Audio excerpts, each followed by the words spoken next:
Assalamualaikum warahmatullahi wabarakatuh. Menakutkannya live ni. Macam mana nak tengok dalam phone sendiri Kenapa dia kena lighting macam tu Kalau aku tutup ni dia keluar kat sini. Okay, tak apa. Invite another creator to co-host and reach more viewers. Okay. Okay, tak apa. Kalau kita padam dia jadi macam ni. Kalau buka dalam macam inilah ceritanya. Begitulah kehidupannya. Kita masih test kau. Ya, test. Multigas live event apa tu? Tak faham. Tak faham. Sendiri punya live sendiri tak faham. Tapi tak apa, kita cuba. Sementara kita nak melihat kepada suasana sedihnya kehidupan. TikTok Shop, TikTok Studio live monetization benda live. Macam mana tengok live view kita? Go live ni, go live. Tools, bukan ni TikTok Studio.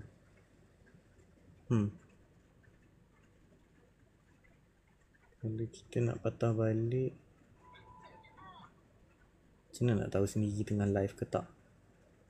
No hidden showcase. Bukan.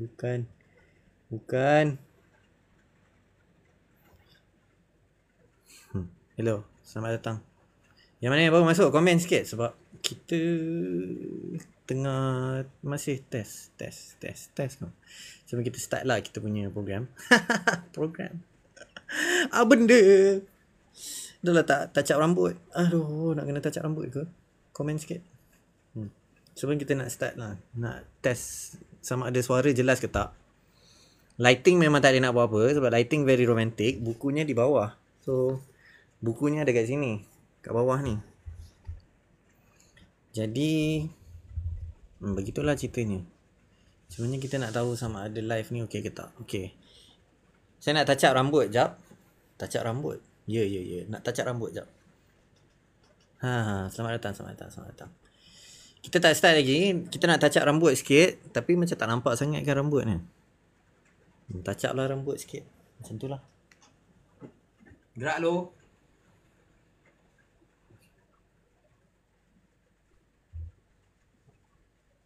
Macam nak letak background music. Kan aku letak background music kan.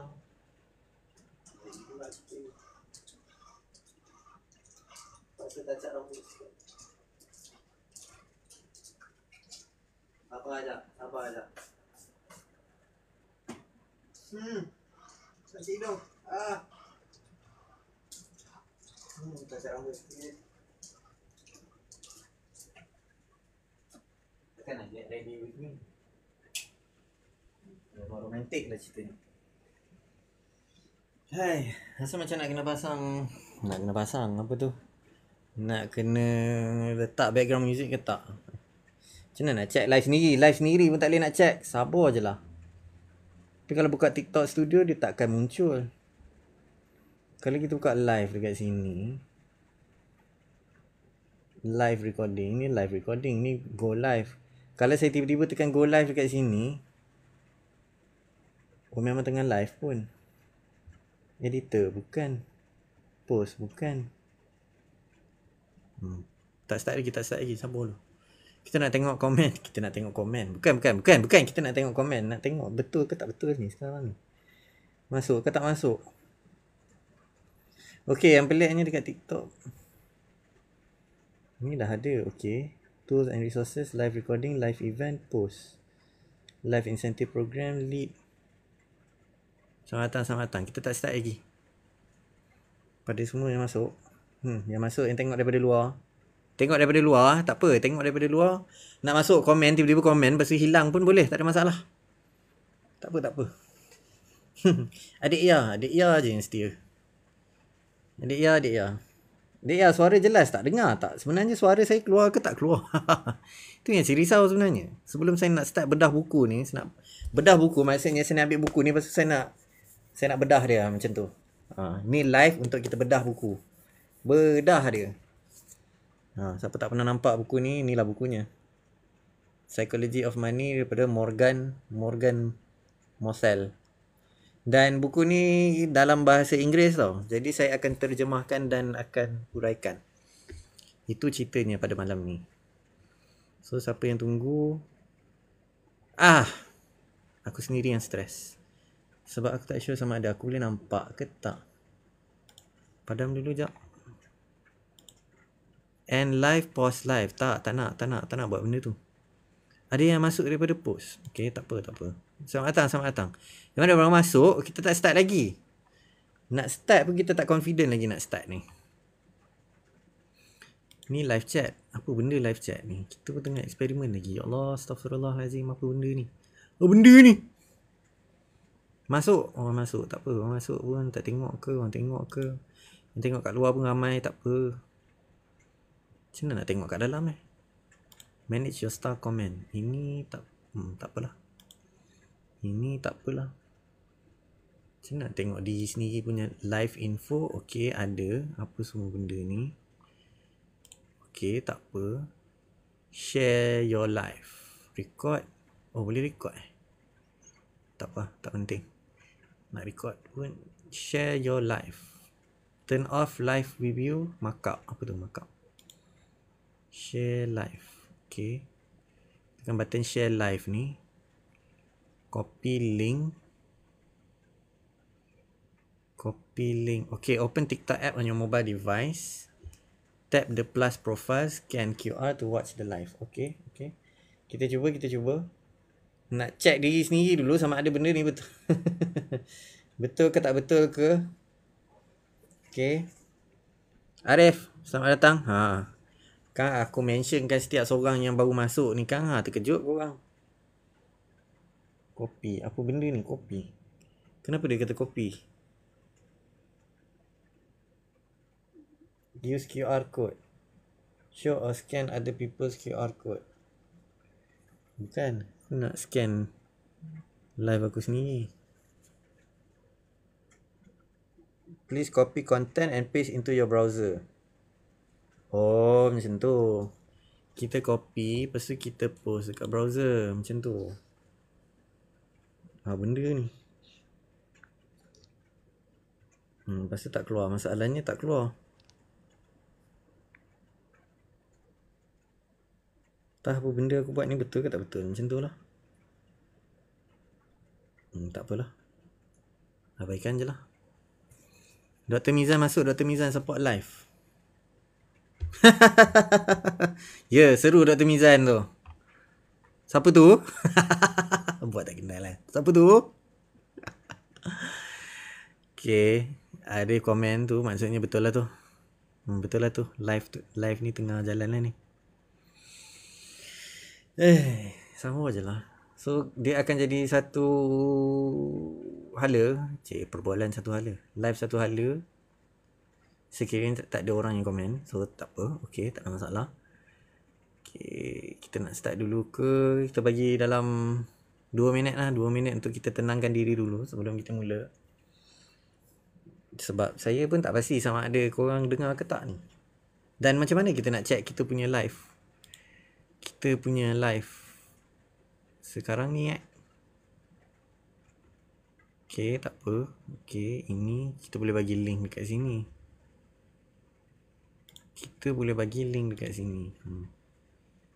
Yang mana masuk, terima kasih sangat-sangat kerana sudi masuk. Dah masuk, keluar pun tak apa. Dah dia macam aku tak minat lah benda ni, scroll. Macam tu lah, tak apalah. Biasalah tu kan. Ada orang suka kita, ada orang tak suka kita. Tak apa, tak ada masalah. Hidup ini perlu diteruskan. Apa benda siap. Astaghfirullahaladzim. Aku kena ada air kat sebelah ni sebenarnya. Kang aku cakap banyak Kang. Aku tercekik pula.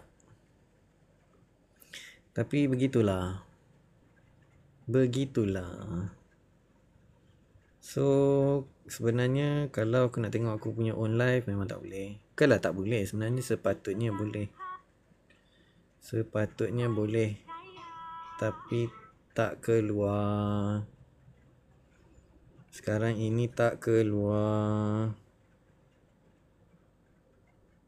Okay, tak apa. Ini macam mana nak share profile? Bukan. Invite code. Bukan. Macam mana nak share live? Itu masalahnya. Aku nak share live pun aku tak think macam mana. Aku buka TikTok Studio, dia suruh download TikTok Studio. Schedule posts are finally here only on TikTok Studio. Schedule posts for later, get back, grow your community.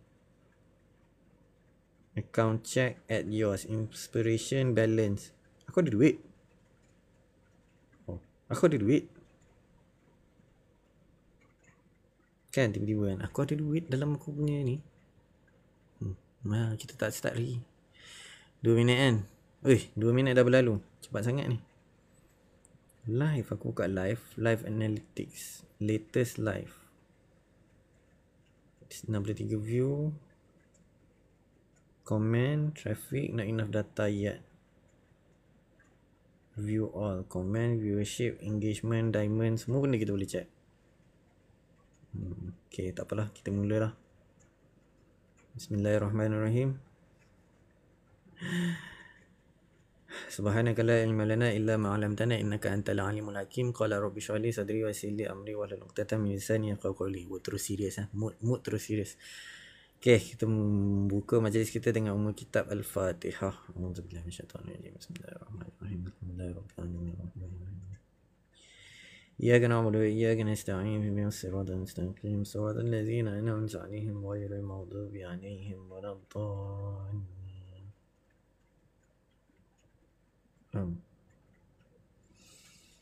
Okay, kita mula dengan umul kitab ni. Kita dah mula dah dengan umul kitab Al-Fatihah. Apa benda ni? Jangan buka social media yang lain. Okay. So, bismillahirrahmanirrahim. Sekarang ni kita akan bedah buku ni. The Psychology of Money. Nampak tak? Psychology of Money daripada Morgan Mossel. Buku ni dalam bahasa Inggeris. Jadi, pengarang dia adalah Morgan Housel. Aku tak tahu nak sebut macam mana. The Psychology of Money, Timeless Lessons on Wealth, Greed and Happiness. Jadi the psychology of money, maksudnya psikologi ni. Psikologi. Psychology. Apa benda lah psikologi? Psikologi tu maksudnya tabiat lah. Psikologi macam mana, apa itu duit. Duit itu macam mana. Timeless Lessons on Wealth, Greed and Happiness. Maksudnya timeless, tak ada masa. So sepanjang zaman. Aku nak kata macam Quran tak sangat, sebab ilmu ni ilmu dunia. So ilmu yang berterusan lah maksudnya. Timeless Lessons on Wealth, Greed and Happiness. Wealth, kekayaan. Greed, ketamakan. Happiness, kegembiraan. Jadi harta, greed panggil apa tu? Greed. Harta, ketamakan, kebahagiaan. Ini tajuk dia. Ini dia punya tajuk lah.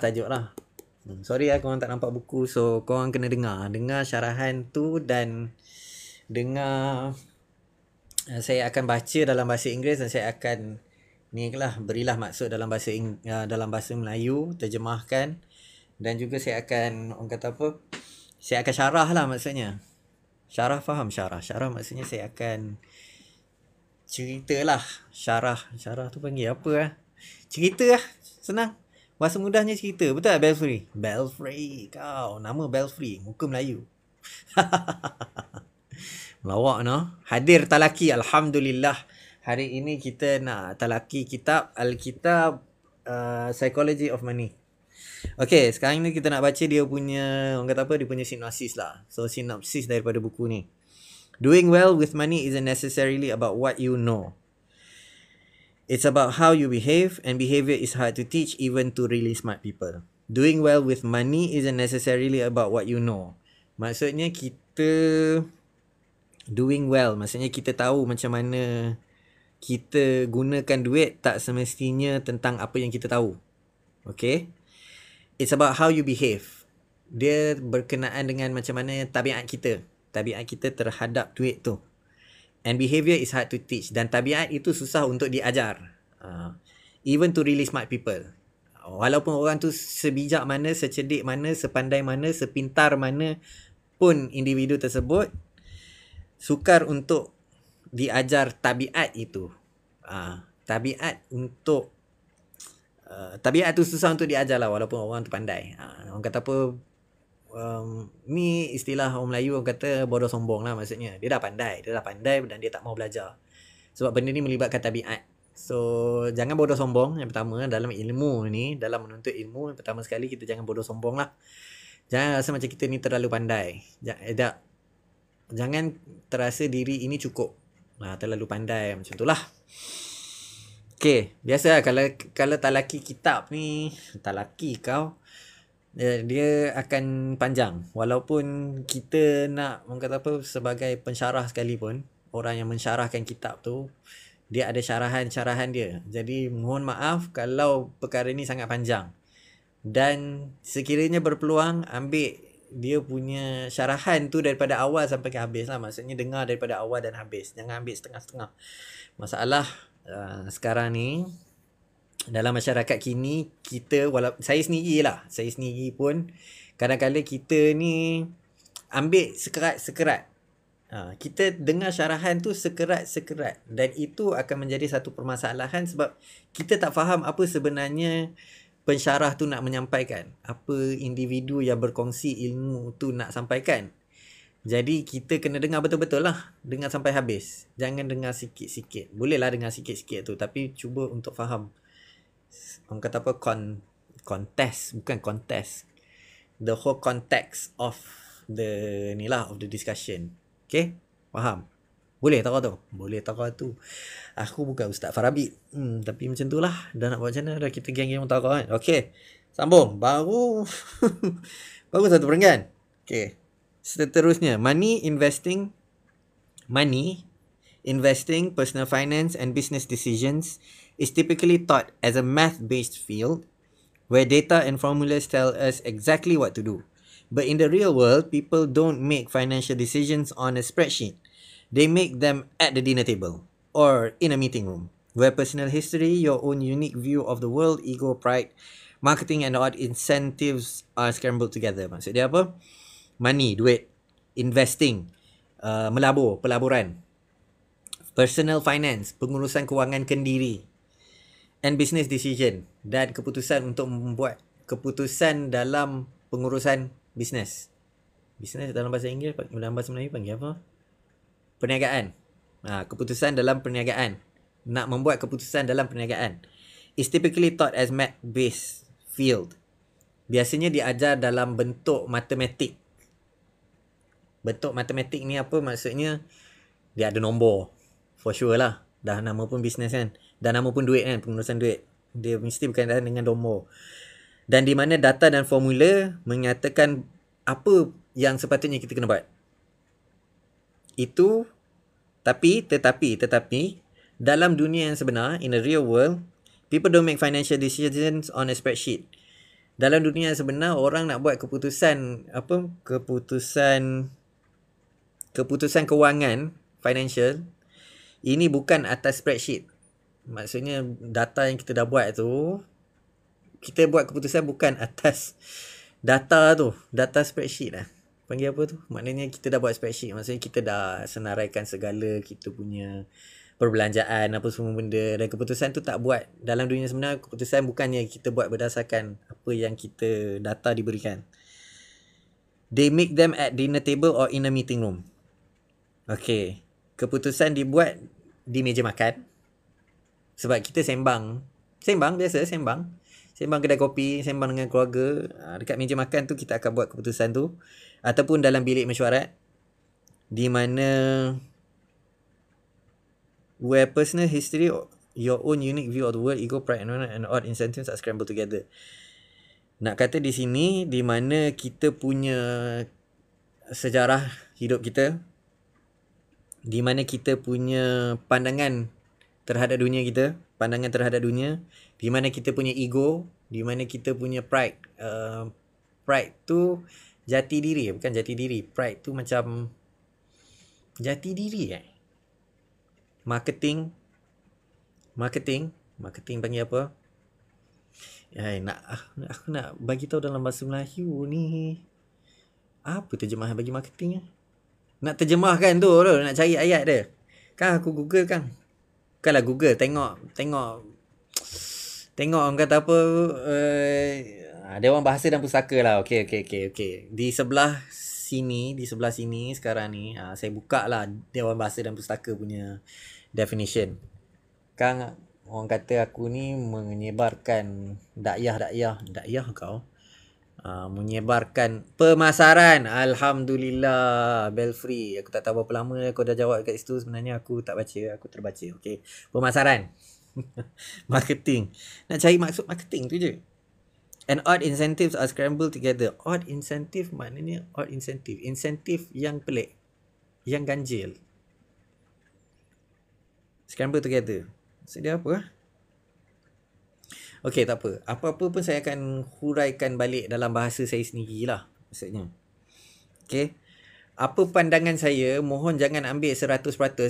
Apa ilmu yang saya ajar, segalanya datang daripada Allah SWT. Dan kita punya fahaman sendiri. Make sure ada apa yang kita faham sendiri. Dan tak semestinya ikut 100% apa yang saya ajar. Aku nak kata, macam mana aku nak kata? Ilmu ni kita cuba ambil dan kita cuba faham dan kita cuba apply sebagaimana diri kita faham dan diri kita sendiri dapat terima. Bukan semestinya apa yang saya ajar ni semua betul. Boleh jadi benda betul, boleh jadi benda yang tak betul, tapi itulah hakikat ilmu dunia ni. Jadi kita ambil yang mana yang baik bagi kita, kita ambil. Yang mana yang rasa macam tak boleh pakai, bukanlah rasa macam tak boleh pakai. Segala ilmu ni boleh pakai atau berlang pada kita untuk pakai ataupun tidak. Tak habis lagi huraian dia. Okey, seterusnya. Okey. In Psychology of Money, award-winning author Morgan Housel shares 19 short stories exploring the strange ways people think about money and teaches you how to make better senses of one of life's most important topics. So dalam buku ni, Psychology of Money, siapa nama ni, si Morgan Housel ni, dia bagi contoh 19 kisah pendek yang berkaitan tentang macam mana cara yang pelik lah, cara yang aneh bagi orang fikir tentang duit, dan dia ajar kita macam mana kita nak dapat kefahaman tentang topik ini. Faham tak? Faham tak apa buku ni nak cuba sampaikan? Apa Morgan Housel ni nak cuba sampaikan? Dia nak bagi tahu kat kita ada 19 cerita pendek, cerita pendek yang nak bagi tahu 19 cerita ni adalah 19 cara pelik bagi dia tentang pengurusan ataupun kefahaman tentang duit ni. Sebab kita sembang tentang psikologi. So kefahaman kita terhadap duit. So kefahaman 19 individual ni kita cuba fahamkan. Dan kita cuba fahamkan, sama-sama kita fahamkan lah. Wow. Sekarang dah berapa minit? Baru 25 minit awal lagi. So permulaan daripada buku ni, dia akan cerita lah, biasalah. Dia nak menjual, bukanlah nak menjual, dia nak bagi tahu tentang feedback. So kita baca sedikit lah, baca satu feedback daripada Joshua M. Brown, CEO of Ritholtz Wealth Management and star of CNBC's The Halftime Report. Tak kenal. Kita ni orang Asia, kita kenal ke orang-orang Mak Saleh semua ni? Sedangkan Nabi ada 25 pun kita kadang terlupa. Macam itulah. Astaghfirullahalazim. Okey. Sambil-sambil saya selit sikit sebab saya ni orang Islam. So saya akan selitkan sikit lah nilai-nilai Islam apa semua benda. Jadi dapat terima. Tak mau terima pun terpulang. Jadi saya sebagai insan yang menyampaikan. Orang kata apa, tabligh, menyampaikan. Okay. Sabar je lah. Okay. Teruskan. Morgan Housel is one of the finest investment writers of our generation. His new book is destined to become a modern classic. Not only will you enjoy breezing through each of these highly enjoyable and critical ideas, but you're going to love recommending this book to friends, family and young people for years to come. Jadi Morgan Housel ni salah seorang daripada penulis yang penulis pelaburan yang tersohor lah dalam generasi kita. Dalam buku dia yang terbaru ni, yang terkini, ia menjadi satu, orang kata apa, destin punya apa tu, ditakdirkan takdir kau ditakdirkan untuk menjadi satu klasik moden. Maksudnya dia akan jadi macam satu, orang kata apa, satu reference, panggil apa reference, ya Allah, reference rujukan. So dia akan jadi rujukan moden lah, maksudnya dia nak kata macam tu lah. Jadi kita akan cuba enjoy breezing through each of these highly recommended. Okay, kita akan cuba, orang kata apa, bersantai-santai dalam memahami apa benda yang nak disampaikan. Critical idea yang kritis kau. Dan kita akan cuba sayang buku ni untuk dikongsikan kepada ahli keluarga, kepada sanak saudara, kepada rakan taulan dan kepada generasi muda untuk tahun-tahun yang akan datang. Wow, itu dia punya feedback lah. Jadi kita pergi ke rujukan master. Ya, rujukan yang utama. Mantap. Belfry ni Kang, aku tarik dia Kang masuk dalam live ni Kang. Tapi dia memang dah ada kat dalam ni pun, so tak apalah. Apa benda setting ni Jap. Oh, okay. Oh. Kejap. Okay. Oh, saya ada satu mod dekat sini. Saya pun tak tahu kata saya ada satu mod dekat sini. Okay. Terima kasih kepada yang like. tap screen kau. Kita dah 3.7k ya. Terima kasih yang tap screen. Masuk semata-mata tap screen, lepas tu dia belah. Okay, tak apa pun boleh. Okay, teruskan. Every owner of a physical book of this edition can download the ebook direct from us at Harisma in the DRM free format that can be read on any e-reader, tablet or smartphone. Get your copy now. Oh, okay, that's interesting. So, siapa pemilik buku yang membeli buku ni, dia akan bagi satu, orang kata apa, ebook jugalah. Maksudnya, buku ni memang buku daripada Amerika ya. Kau ada yang tanya mana nak dapatkan buku ni? Buku ni boleh didapatkan. Yang ni saya dapatkan di Kinokuniya. So Kinokuniya ni sebenarnya kita boleh check dalam, orang kata apa, boleh check dalam online punya website. Dia ada website dia. So saya beli ni, saya order online dan boleh dapatkan diskaun. Ya dah. Okey, kita terus masuk topik. Panjang mana yang kita nak cuba huraikan buku ni? Saya nak test diri saya untuk sampaikan syarahan ni dalam tempoh 2 jam. Tak tahulah berapa lama anda boleh bertahan dengan saya, membebel, dengan saya bebel. Ataupun sambil anda live dan anda dengar, anda sambil buat kerja lain dan dengar juga syarahan saya. Terpulang lah. Sebab 2 jam. Saya cuba untuk sampaikan dalam 2 jam. Sekarang ni kita baru masuk 30 minit yang pertama. 30 minit yang pertama sejak saya live lah. So ikut time saya live ni lah. For my parents who teach me, Gretchen who guides me, Miles and Reese who inspire me. Buku ini ditulis untuk ibu bapa dia yang telah mengajar dia. Gretchen, bini dia kot. Who guides me, yang memberi panduan kepada dia. Miles and Reese who inspire me. Ni mungkin anak dia lah, Miles and Reese, yang memberi dia inspirasi. Okay, konten. Kita pergi kepada konten kau. Konten dalam buku ni, dia ada berapa konten? Semua sekali ada 20. Dalam dia punya konten ada 20 konten. Yang pertama, introduction. Introduction ni dia cerita tentang apa? The greatest show on earth. So what is the greatest show on earth? Apa benda ni? Greatest show on earth. Dia dah macam dalam Quran ada sebut dunia ini adalah permainan. Bukan permainan, perhiasan. Astaghfirullahaladzim. Okay, check balik yang tu. Dunia ini adalah sandiwara. Bukan. Dunia ini adalah sementara. Macam tu lah. So the greatest show on earth.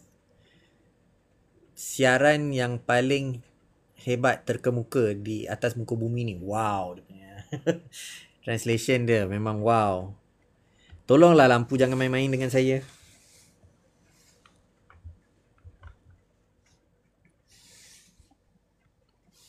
Sekejap saya cuba adjust. Saya cuba adjust lampu saya. Itulah nak romantik sangat. Lampu atas tak nak pasang. Tak nak sejuk. Tak nak panas-panas. Macam ni lah. Aku rasa macam ni mengganggu lah. Followers goal ni boleh tak kalau tiba-tiba aku padamkan? Tapi nampak macam ni pula. Okay tak? Better tak? Better tak? Nampak? Okay tak? Better tak? Sebab ada kat atas tu dia macam tak penting pun follower ni. Tak penting pun follower. Sorry. Tak. Follower tu penting. Tanpa follower siapalah saya. Dia macam tu lah. Hanya menyampaikan, kita bukan nak cakap seorang diri. Kita bukan nak cakap dengan hantu. Kita nak cakap dengan orang. Betul tak? Yang tengok ni semua orang kan? Kan? Betul ke? Chat kau. Ini memang bahasa-bahasa streamer chat. Chat tu biasanya digunakan dalam apa? Twitch. Kalau Twitch panggil chat lah. Chat, do you get me? Macam tu lah. Benda lah bebel. Bila nak start balik? Okay, sambung. Okay, tajuk yang pertama. No one's crazy. Tak ada orang gila. Luck and risk. Nasib dan juga risiko. Never enough. Tak pernah cukup. Compounding. Okay, benda yang macam ni saya memang terpaksa rujuk balik kepada Pusat Rujukan Pesuratan Melayu, DPP. Sebab dia bahasa-bahasa istilah. Bahasa-bahasa istilah kita kena dapatkan maksud dia yang betul lah. Apa benda? Okay, istilah bahasa Melayu confounding. Pembauran. Apa benda ni? Boleh ubah pembauran. Faktor pembauran. Pembauran seimbang. Pembauran ganda dua. Sorry, ni bahasa matematik je. So, bahasa matematik dalam bahasa Melayu kita, pembauran. Ini adalah istilah matematik. Jadi, saya nak terangkan pun, saya pun tak tahu apa benda. Ni memang kalau orang matematik, dia tahulah pembauran ni apa. Compounding adalah, sekejap, saya cuba check. Compound tak silap berganda-ganda rasanya. Compounding proses penyebatian, pengkompaunan. Ambil kau. Proses penyebatian, pengkompaunan. Huraian, proses menambahkan bunga kepada pokok pelaburan pada kadar tertentu. Menambahkan bunga kepada pokok pelaburan pada kadar tertentu. Compounding Bunga dikompaun secara berterusan. Okey. Itulah cantiknya bahasa Melayu kita. Dia bagi kiasan tau, kiasan. Kiasan maksudnya menyamakan sesuatu dengan sesuatu yang lain. Jadi compounding mengikut bahasa mengikut istilah sasar, pengkompaunan yang membawa huraian, proses menambahkan bunga kepada pokok pelaburan pada kadar tertentu. Maksudnya pokok pelaburan, kita nak melabur, dia ada pokok. Dan bunga itu proses menambahkan bunga kepada pokok pelaburan pada kadar tertentu. Itu adalah compounding. Aku bukan cikgu mat. Tapi macam tu lah, faham tak? Compounding tu apa? Maksudnya bertambah-tambah. Pokok, kita ada satu pokok, kita tambahkan bunga pada pokok tu. Itulah compounding. Okay? Hai, dah jadi cikgu. Tapi memanglah, aku ni pun background memang educator kan. Nak sangat jadi educator kan. Kenalah educate. Kenalah mengajar, mendidik. Okay. Itu baru confounding and compounding. Okay, next. Tajuk yang kelima, getting wealthy versus staying wealthy. Maksudnya getting wealthy untuk kita dapatkan kekayaan dan untuk kita kekalkan kekayaan kita. Itu yang dimaksudkan. Tails, you win. Tajuk yang seterusnya yang keenam. Tails, you win. Ekor, awak menang. Bukan kepala. Kan, okay. Maksudnya apa? Okay, cincin kau. Bukan cincin. Coin. Shilling. Coin tu shilling. Okay. Duit shilling dia ada kepala dan ekor. Jadi kalau kita dapat ekor, kita menang. Bukan kepala kita menang. Ekor kita menang. Tak apa, nanti kita go into depth this topic. Benda ni.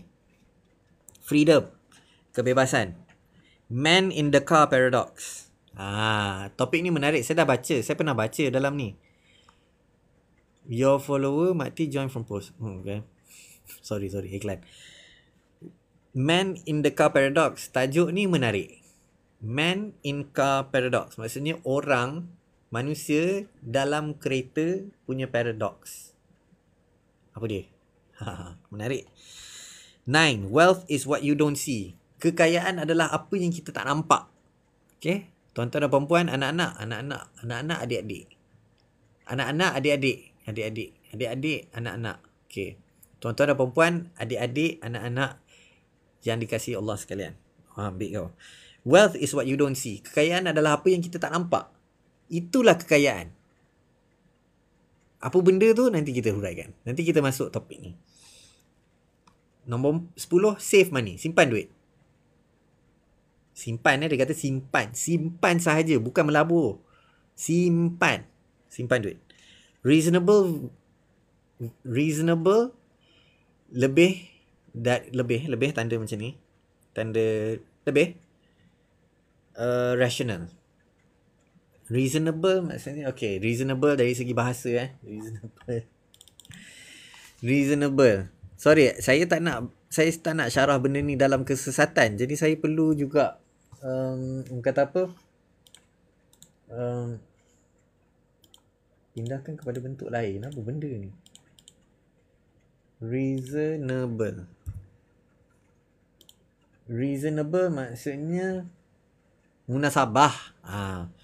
Munasabah lebih daripada rational. Rational adalah munasabah ni maksud dia apa? Memberikan alasan. Bukan. Dia ada huraian dia tak? Huraian dia. Okay, tak apalah. Munasabah maksudnya munasabah. In accordance with reason. Maksudnya kita buat sesuatu tu mesti ada sebab. Itulah munasabah. Munasabah. Bukan Sarawak. Sabah. Sabah bakau? Munasabah. Kena ada sebab. Bendanya lah. Okay. Rational. Having based on reasoning, analysis of the problem. Manusia yang rational. Waras. Nisbah. Benda ni kau bagi definisi pun yalah, dia bagi maksud. So maksud tak apalah. Kita kena tengok dalam istilah bahasa Melayu. Koefisien yang digunakan dalam rumus bukan. Okey, lagi aku tak faham. Kamus bahasa Inggeris, istilah bahasa Melayu. Dia tak ada huraian. Itu masalah. Bila kita nak huraikan, dia tak ada huraian, masalah. Okay, ceritanya sekarang ni aku akan... Apa beza? Analysis of the problem. Okay, never mind. When we go into the topic... Kenapa aku speaking pula ni? Bila kita masuk dalam topik tu, kita akan tahulah apa beza, apa yang dimaksudkan dengan reasonable, itu lebih penting daripada rational. Dua-dua ada sebab. Tapi dua-dua ni membawa sebab yang berbeza. Satu yang mengikut akal, satu yang mengikut apa tindakan yang sepatutnya kita buat. Yang rationalnya kita kena buat apa. Tapi yang reasonable-nya kita kena buat apa. Macam itulah. Ya Allah, susahnya. Kau pandai-pandai. Itulah. Tak nak syarah dalam buku terjemahan. Aku yang nak mensyarahkan memang dalam bahasa dia, bahasa asal dia.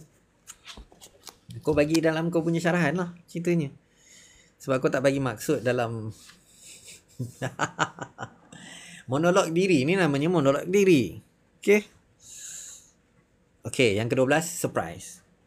Surprise. Ambil kau, surprise. Surprise terus aku punya ni terpadam. Surprise tu maksudnya apa?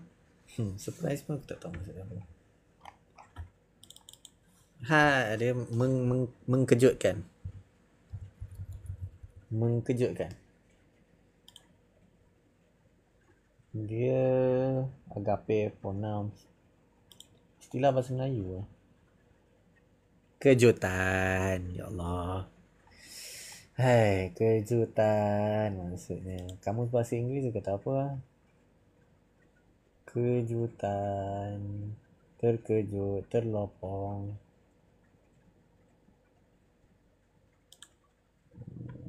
Mengejut. Okay.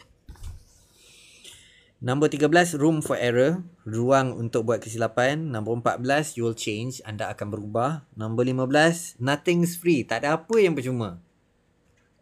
Nombor 16, you and me. Awak dan saya. Awak sekarang ni. Awak. Ni tunjuk jari. Jari ni bahaya. Jangan main tunjuk-tunjuk. Awak dan saya, the seduction of pessimism. Okay, pessimism ni maksud dia apa? Seduction tu macam mengorat. Pessimism ni apa? Pessimis. Pernah tak? Pessimism. Sikap pesimis. Memang aku faham. Sikap pesimis tu. Dia melihat masa depan dengan sikap pesimis. Apa maksud pesimis tu? Huraian kepada pesimis.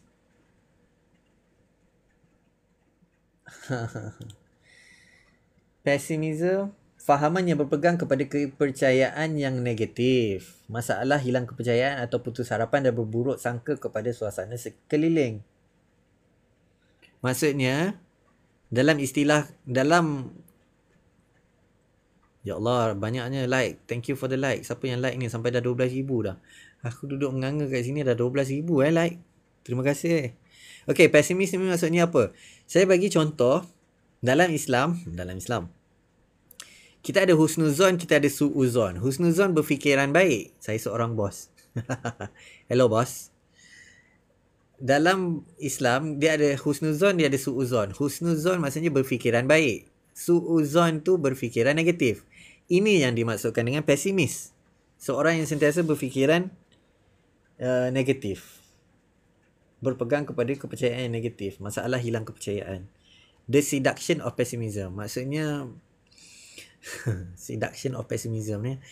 Maksudnya cara orang negatif ni, orang yang berfikiran negatif ni mengorat kita. Scary tak? Menakutkan tak kalau bunyi macam tu. Nombor 18, when you believe in anything. Bila anda percaya kepada segala-galanya. Anda akan percaya sewenang-wenangnya, sebuta-butanya. Okay, nombor 19, all together now. Sama-samalah kita. Nombor 20, confession. Confess. Confession panggil apa? Confession. Hai Kesho. Selamat datang. Lepas tu dia keluar. Macam tu lah. Tak apalah. Confession. Siapa nak confess kat sini sekarang ni? Apa dimasukkan dengan pengakuan? Confession. Pula. Hang baru masuk aku terus bantai hang. Siang kat hang. No.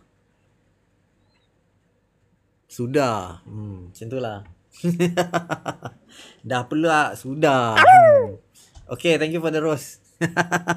ada background sound comelnya. Aku bayangkan kalau ada banyak orang tekan banyak rose. Banyak kali tak ada bunyi. Si anjing kau. Si serigala tu. Thank you for the rose. Okay, sure. Apa maksud 3 ni? Ke ada orang dah bagi banyak rose? 13, 3. Sudah, dia dah bagi banyak. Okay, dah. Dah, Kesho. Aku melawak je. Oh, maknanya banyak lah orang bagi. Sat. So, Belfry tadi dah bagi banyak. Bos dah bagi banyak. Kira pokai. Hang pokai tak apa. No? Janji hang dapat ilmu. Tolonglah. Aku nak sampaikan ilmu. Bukan aku nak give. Give tu akhirat nanti. Tak apa. Alhamdulillah. Itu insyaAllah Allah bagi. Kalau nak lagi padu tu ada screenshot kat bawah tu. Aku mengajak kan. Kat screenshot kat bawah tu pun bongok lah. Dah tak payah. Tapi kalau nak try test bawah RM1. Bongok lah, aku mengajakkan lagi. Okay. Postscripts, a brief history on why US consumer thinks the way they do. Interesting. And notes, acknowledgements. A brief history, sejarah ringkas tentang kenapa pengguna-pengguna di Amerika berfikir dengan cara mereka berfikir. Okay. Itu menarik. So maksudnya tadi Belfry dah bagi aku 13 rules lah ceritanya tadi. Tapi tak naik ke apa Ui. Abang Hafiz masuk. I love you boss. Bos tadi. Bos Belfry tu tadi nama dia bos. Okay, tak apa, kita teruskan. Okay, Napoleon berkata, a genius is the man who can do the average thing when everyone else around him is losing his mind. Apa Napoleon ni nak kata? Napoleon ni dia kata orang yang bijak, cerdik pandai ni ialah seseorang, dia kata kat sini man, kalau ikut terjemahan dia man tu lag bos, serius lah lag. Aku tengah lag ke? Aku lag serius lah aku lag. Macam mana aku nak ni? Okay je kat aku. Oh okay. Line kot. Aku risau takut line sebab sekarang ni dekat Alostar ni hujan. Alostar. Ya, kat Alostar ni sekarang ni tengah hujan. A genius is the man. Man ni kalau ikut dalam bahasa kalau di orang kata apa? Translate dia lelaki lah, tapi sekarang ni kita umumkan. A genius is the man who can do the average thing when everyone else around him is losing his mind. Orang yang bijak pandai ni ialah seseorang individu yang boleh buat perkara yang biasa-biasa ketika mana orang lain sedang gila. Maksudnya dia buat tindakan yang waras sedangkan orang lain tengah gila. Itu apa yang Napoleon cuba sampaikan. Dalam Islam. Aku terus kait dengan orang Islam. Hadis ada menyebut Islam itu pelik dan akan kembali pelik. Islam itu datangnya pelik dan akan kembalinya pelik. Dan beruntunglah orang-orang yang pelik. Maksudnya orang yang mengamalkan Islam itu adalah orang yang pelik. Dan beruntunglah orang-orang yang pelik ni. Maknanya orang-orang yang mengamalkan Islam. Maksud yang itulah, lebih kurang macam itulah. Saya bagi contoh yang macam itulah, lebih kurang. Okay. Sherlock Holmes berkata, the world is full of obvious things which nobody by any chance ever observes.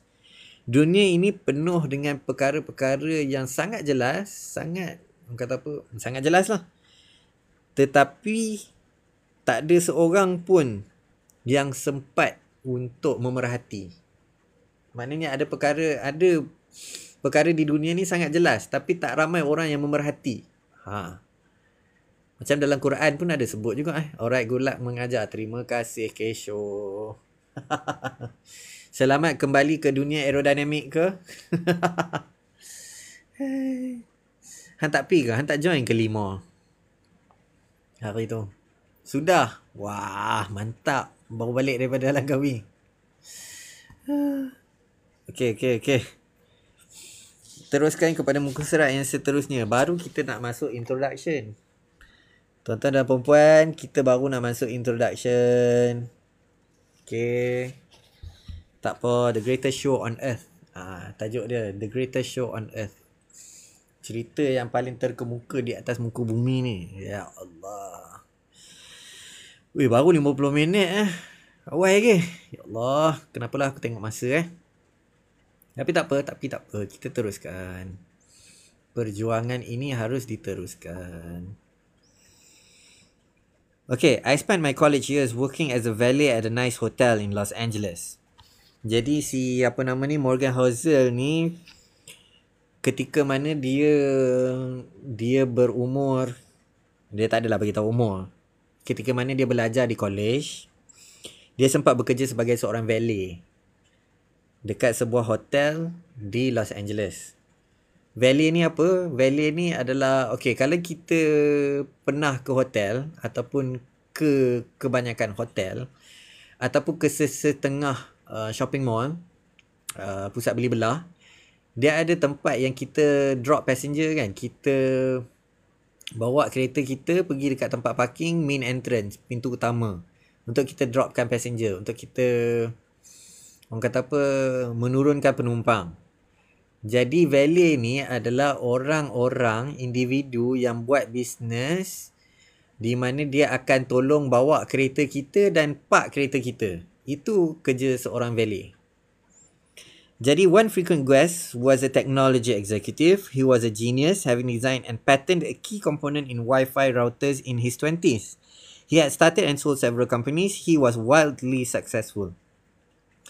Ada seorang tetamu ni yang sering kali datang, sebenarnya adalah seorang executive technology, dan dia adalah seorang yang bijak pandai. Dia dah reka cipta dan patentkan banyak komponen-komponen penting dalam Wi-Fi punya router Wi-Fi.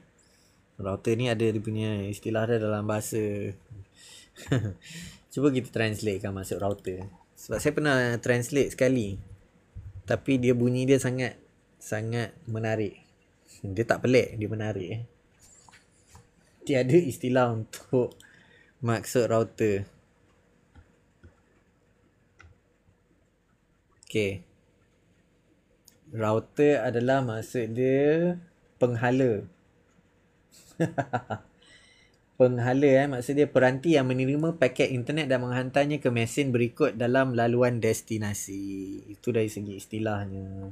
Dari huraiannya. Okay, tak apa. Okay. Ketika mana dia berumur 20-an. Ketika mana dia 20-an, dia adalah seorang yang bijak pandai, teknologi eksekutif. Okay. Dan dia dah mulakan dan jual beberapa syarikat. Dan dia memang sangat gila-gila. Orang kata apa? Gila-gila berjaya lah. He also had a relationship with money I describe as a mix of insecurity and childish stupidity. Dia ada satu hubungan dengan duit yang bagi si Morgan ni ceritakan ada gabungan insecurity and childish stupidity. Insecure, dia rasa macam was-was, keraguan, dan kebudak-budakan. Bodoh yang macam budak-budak. Macam tu lah. Bodoh yang macam budak-budak. Budak-budak tak bodoh. Dia orang sebenarnya tak tahu. Tapi macam tu lah. Faham tak? Macam tu lah. Okay. He carried a stack of $100 bills, several inches thick. He showed it to everyone who wanted to see it and many who didn't. He bragged openly and loudly about his wealth, often while drunk and always a prose of nothing. Dia bawa sejumlah duit dolar 100 tu beberapa inci tebal. Maksudnya tebal macam ni lah. Dia banyak lah maksudnya. Okay. Dia tunjuk kepada semua orang yang nak tengok, tetapi ramai and many who didn't. Dia tunjuk kepada semua orang lah maksudnya. Orang yang nak tengok, orang yang tak nak tengok, dia tunjuk je. Dan dia berbangga-bangga lah cerita tentang ni secara terbuka dan secara kuat-kuat tentang kekayaan dia ketika mana dia mabuk. And always a prose of nothing. A propos ni maksudnya apa? Ini ada sesetengah perkataan baru yang saya sendiri pun tak tahu. A propos.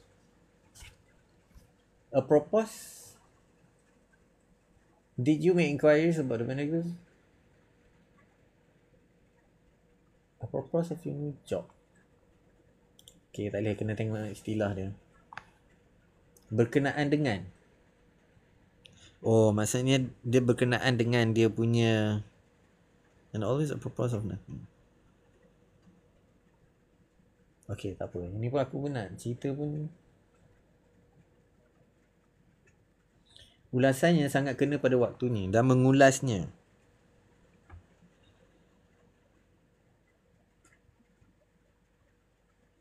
Tak boleh. English teacher sendiri pun tak boleh nak translate ni. Okay, tak apa. One day he handed one of my colleagues several $1,000s of cash and said, go to the jewelry store down the street and get me a few $1,000 gold coins. Pada suatu hari, dia serahkan kepada saya punya rakan sekerja beberapa ribu duit dolar dalam bentuk wang dan berkata, pergilah ke kedai perhiasan, bukan perhiasan, jewelry panggil apa, kedai jewelry perhiasan lah kan, emas lah.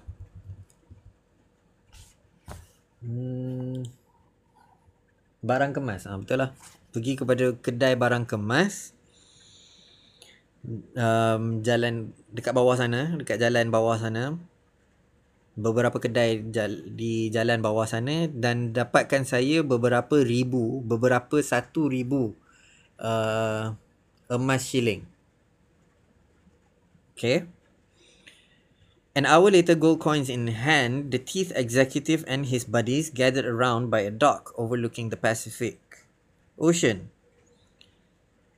1 jam yang berlalu, dengan emas-emas di tangan, tech executive ini dan rakannya berkumpul di dock. Dock tu apa, Langkawi punya tu. Langkawi punya dock. Panggil apa tu? Dock. DOCK. Langkawi punya, panggil apa tu? Kat Langkawi tu. Aku tahu Langkawi, aku sebut je Langkawi. Bukan kandang. Dock. Kandang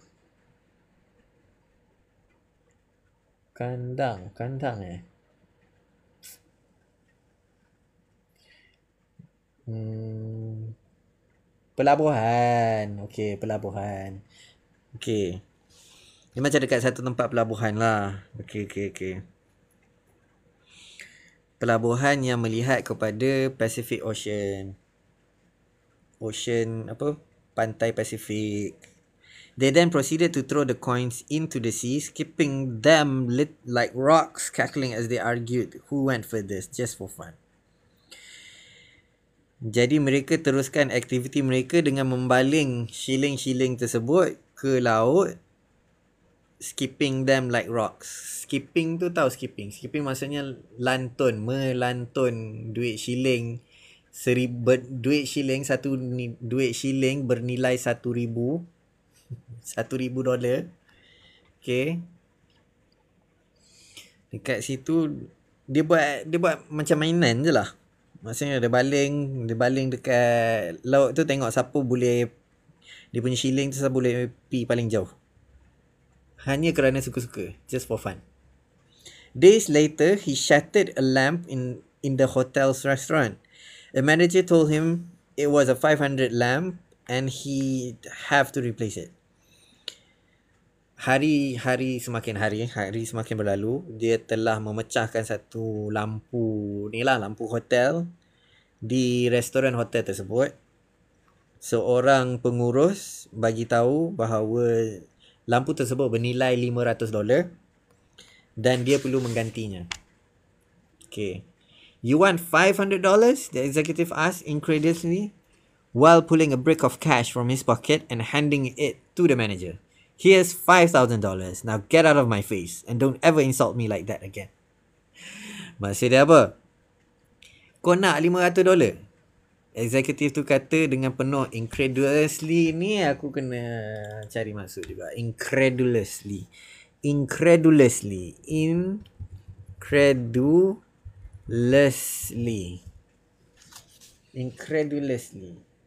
Macam mana nak eja? Incredulous. Incredulous. Incredulous maksud dia tidak percaya. Incredulously. Senyum seolah-olah tidak percaya. While pulling a brick from it and handing it to the manager. Okay. Mana tadi? Eksekutif tu tanya dengan penuh kata apa, riak. Dia macam riak yang takabur lah ceritanya sekarang ni. Tanya dengan penuh rasa macam riak dan takabur lah maksudnya. Dia tanya, kau nak 500? Kau nak 500? Macam tu lah, lebih kurang lah dia punya gaya dia tu. Okay. Sambil tu dikeluarkan sejumlah wang. A brick of cash. Sejumlah wang lah. Sejumlah wang daripada poket dia dan serahkan kepada pengurus tersebut. Nah, ni 5,000 untuk kau. Sekarang ni aku tak nak tengok muka kau depan aku. Aku tak nak tengok muka kau. Dan kau jangan pernah menghina aku lagi. Macam tu. Belah kau. Nyah kau daripada sini. Itu apa yang orang tu katalah. You may wonder how long this behavior could last, and the answer was not long. I learned years later that he went broke. Interesting. Anda mungkin terfikir berapa lama dia punya sikap ni, dia punya perangai macam ni boleh bertahan. Dan jawapannya adalah tak lama. Tak lama sebab si Morgan ni dapat tahu yang tahun berikutnya, tahun-tahun yang akan datang, tahun-tahun yang berikutnya lah, yang dia pokai, broke, muflis. Duit dia habis. Duit orang yang berbangga yang bagi 5,000 ni kepada pengurus tu, duit dia habis. Okay. The premise of this book is that doing well with money has a little to do with how smart you are and a lot to do with how you behave. And behavior is hard to teach even to really smart people. Ni dia salah satu intipati daripada buku ni lah. Dia nak kata buku ni bukan nak cerita tentang macam mana baiknya orang tu dapat duit. Dan the premise of the book is that doing well with money has a little to do with how smart you are and a lot to do of how you behave. Okay. Dia nak cerita tentang bukan sebaik mana kita menguruskan duit tu ataupun sebijak mana kita dalam pengurusan wang tu, tapi dia banyak menceritakan tentang behavior, maksudnya tabiat. Tabiat kita berkenaan dengan duit. Maksudnya cara, bukannya bijak mana kita dapatkan duit, tetapi cara pengurusan duit ataupun kita punya tabiat terhadap duit lah. Maksudnya tabiat tu. Kita nak emphasize on tabiat. Pengurusan kewangan tu maksudnya kita punya tabiat lah. Bila kita dapat duit, macam mana kita nak uruskan duit tu. Ataupun tabiat. Okay. Dia punya main point dia adalah tabiat. Sebab tu Psychology of Money dalam buku ni, dia nak cerita tentang tabiat kita tentang duit. Okay. Boleh faham setakat tu? Dia punya main point sekarang ni dia nak cerita. And behavior is hard to teach even to really smart people. Dan tabiat itu susah untuk diajar walaupun kepada orang yang bijak. Tabiat ataupun dalam erti kata lain, adab. Ya. Saya rasa itu lebih baik lah kot. Tabiat dan adab seseorang itu terhadap duit itu lebih penting dan sukar untuk diajar, tabiat dan adab itu, walaupun terhadap orang yang bijak pandai, terutamanya kepada orang yang bijak pandai. So tabiat itu tabiat adab. Okay, dalam kan. Okay, a genius who loses control of their emotions can be a financial disaster. The opposite is also true. Ordinary folks with no financial education can be wealthy if they have a handful of behavioral skills and have nothing to do with formal measures of intelligence. A genius who loses control of their emotions can be a financial disaster. Orang yang bijak pandai tetapi hilang kawalan dari segi emosinya boleh jadi satu pengurus duit yang Disaster ni maknanya celaka. Bahasa kasarnya celaka lah. So pengurusan kewangan dia akan ke laut, akan celaka bila mana seorang yang bijak pandai tak pandai nak kawal emosi. Dia berbalik kepada emosi. Dia nak sentuh emosi. The opposite is also true. Dan dia punya opposite ni maknanya berlawanan lah. Juga benar. Nak kata apa? Ordinary folks with no financial education can be wealthy if they have a handful of behaviour skills. Orang-orang biasa, orang-orang awam tanpa pendidikan pengurusan kewangan boleh berharta kalau mereka mempunyai satu skill, satu orang kata apa? Handful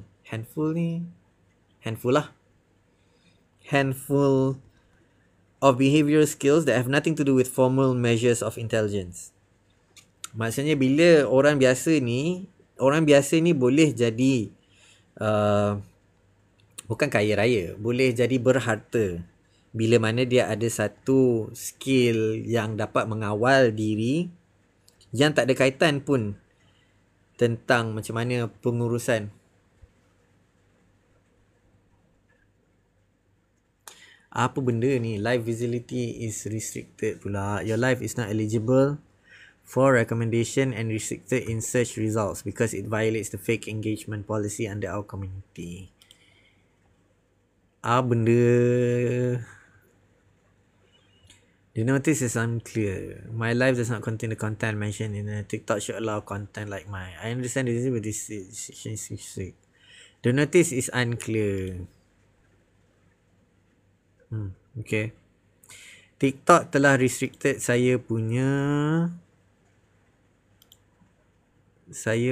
live sebab dia tak ada recommendation. Tapi masalahnya dia punya penjelasan tak ni. Okay, tak apa, kita teruskan. Tak apa. Okay. 1 jam. Okay, kita ada lagi 1 jam. Okay. So macam mana dia nak ordinary folks with no financial skills or behavioral skills that have nothing to do with formal measures of intelligence. Maksudnya orang awam pun boleh jadi inilah. Boleh jadi orang yang berharta berbanding dengan orang yang bijak pandai ni. Bijak pandai ni maksudnya orang yang boleh diukur lah bijak pandainya. Contohnya dia cemerlang dari segi akademik ataupun dia seorang pakar dalam akademik lah. If we talk about intelligence, it's mostly on mostly on academical punya success lah. Maksudnya dia pandai huraikan, pandai faham secara cepat perkara-perkara yang begitulah. Okay, my favorite Wikipedia entry begins. Ronald James Reed was an American philanthropist, investor, janitor and gas station attendant. So this is a favorite Wikipedia entry from Ronald James Reed, which says there, okay, from Wikipedia, if you look at Wikipedia, tengok balik Wikipedia, Ronald James Reed ialah seorang American philanthropist. Maknanya orang Amerika yang bukan murah rezeki, panggil apa tu? Rajin untuk memberilah. Okay. Investor, seorang pelabur. Okay. Janitor, seorang pencuci apa tu? Pencuci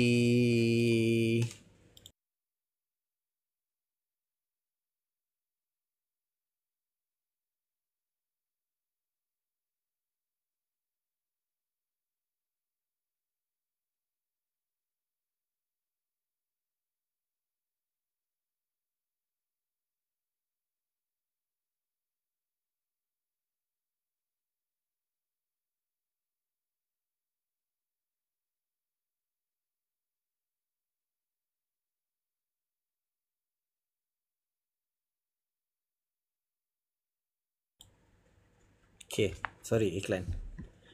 Ronald James Reed was an American philanthropist. Dia seorang penderma. Betul lah, philanthropist, penderma, pelabur, janitor, seorang pencuci tandas. Maknanya orang kata apa, kerja sebagai pencuci lah, and gas station attendant, dan orang yang jaga pam minyak. Ronald Reed was born in rural Vermont. He was the first person in his family to graduate high school, made all the more impressive by the fact that he hitchhiked to campus each day. Okay, Ronald Reed dilahirkan di bukan pekarangan, Vermont punya kawasan yang jauh lah, maksudnya pesisiran, bukan pesisiran, kata apa, kawasan yang jauh lah, Vermont. Dia adalah orang yang pertama dalam keluarganya yang habis tamat pelajaran, dan juga yang menariknya, dia setiap kali dia ke kampus dia hitchhike. Hitchhike ni maksudnya dia tumpang orang.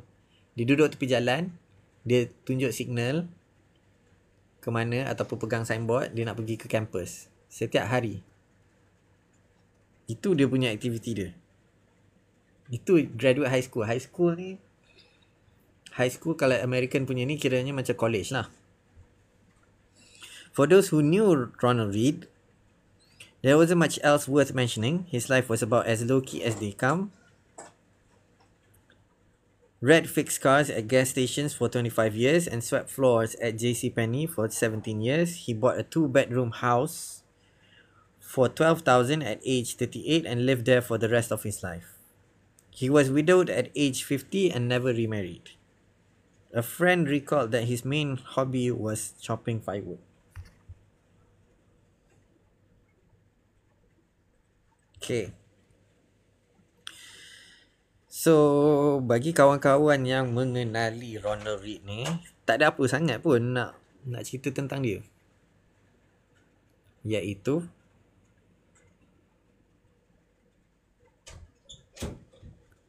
hidup dia memang, orang kata apa, down to earth. Dia panggil apa tu, bukan down to earth, panggil apa orang yang rendah diri lah maksudnya. Maknanya dia nak kenal tak kenal, macam tu lah. Dia okay. Reed fixed cars at gas station for 25 years. Reed ni dia telah memperbaiki kereta dekat tempat isi minyak selama 25 tahun, dan telah menyapu sampah dekat JCPenney selama 17 tahun. Dan dia telah membeli rumah 2 bilik pada harga $12,000 ketika mana dia berumur 38 tahun dan hidup di sana selama hidupnya lah. Okay.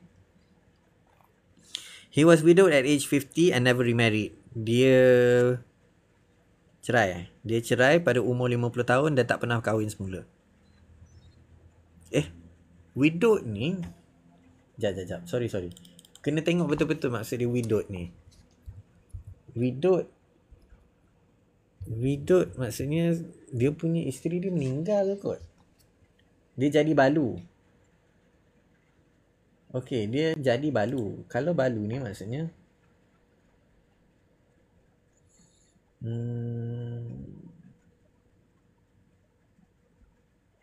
ya, betul. Dia jadi balu. Maksudnya dia punya isteri dia meninggal. Bukan cerai. Isteri dia meninggal dan dia jadi balu. Maksudnya dia tak kahwin semula selama hidupnya lepas dia umur 50 tahun. A friend recalled that his main hobby was chopping firewood. Dan seorang sahabat dia menceritakan bahawa dia punya hobi adalah potong pokok. Chopping firewood. Pokok. Maksudnya pokok. Firewood ni kalau di Amerika dia guna untuk ni lah, dia potong pokok untuk dia buat arang, nak guna untuk winter, nak guna untuk orang kata apa, waktu salji, musim salji tu. Itu dia punya hobi dia. Hai, stress pula aku sebab apa dia tak recommend. Appeal not approved. We have viewed your live and found your live content violates a community. Apa benda siap? Aku tak faham sungguh lah. It takes too long. It's hard to find the appeal button. Any better ways to provide details for the appeal? Okay. Live visibility restricted.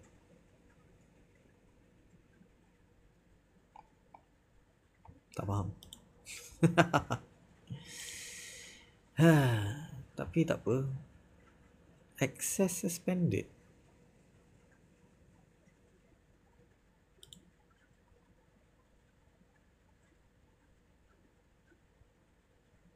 So sebenarnya saya tengah live ke tak tengah live ni? Tak faham aku. Your ranking access is suspended. Oh.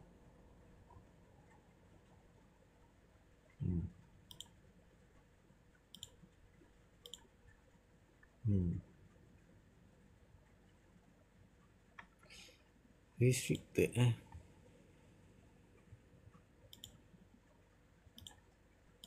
Okay, tak apa. Kita habiskan. Walaupun kita restricted, kita habiskan saja. Okay? Okay, teruskan. Reed died in 2014, age 92, which is when the humble rural janitor made international headlines. Okay? Maksudnya, Reed ni meninggal pada tahun 2014 pada umur 92 tahun. Dan pada tahun itulah dia punya kehidupan sebagai seorang pencuci telah made it to international headlines. Maksudnya dia jadi berita sensasi dunia. Macam mana tu? 2,813,503 Americans died in 2014. Fewer than 4,000 of them had a net worth of over 8 million when they passed away. Ronald Reed was one of them.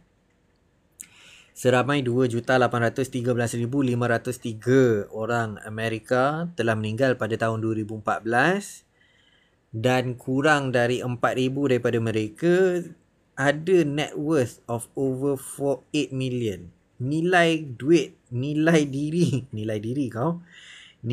mereka 8 juta bila mereka meninggal dan salah seorang daripadanya adalah Ronald Reed. Macam mana dia boleh buat 8 juta? Umur 92 tahun, bila dia meninggal dia ada 8 juta. Kerja dia sebagai apa? Tuan-tuan dan puan-puan? Kerja dia adalah seorang mekanik selama 25 tahun dan cuci lantai selama 17 tahun. Beli rumah bernilai 12,000, beli rumah 2 bilik je bernilai 12,000 pada umur 38 tahun. Kahwin pada umur 50, jadi balu pun pada umur dia jadi balu pada umur 50 dan tak pernah kahwin. Okay. So pelik tak? Setakat sekarang ni pelik tak? Kan? Sangat pelik kan? Sangat pelik.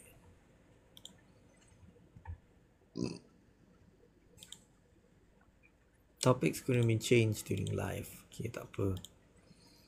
Daily ranking tak boleh nak tukar. Layout tips. Hold down shift. Try increasing camera resolution. Streamline your layout. Oh, boleh. Okay, tak apa. Hilang semangat dia. Macam hilang semangat dia bila tiba-tiba TikTok ni buat masalah. Tapi tak boleh nak salahkan dia. TikTok tak pernah salah. Ke sebab aku mention aku tak boleh mention kot. Aku tak boleh mention sesetengah perkara. Dia sangat sensitive. Sensitive kau.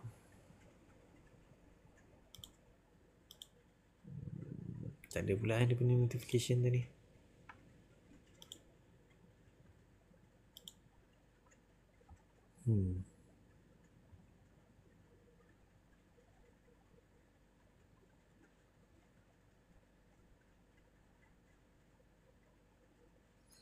It violates the fake engagement policy. Apa maksud dia? Fake engagement policy.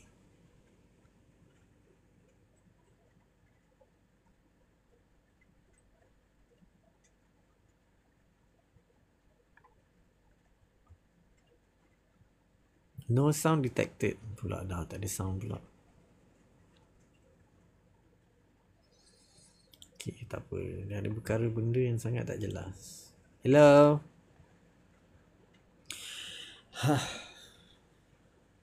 Ambil balik semangat.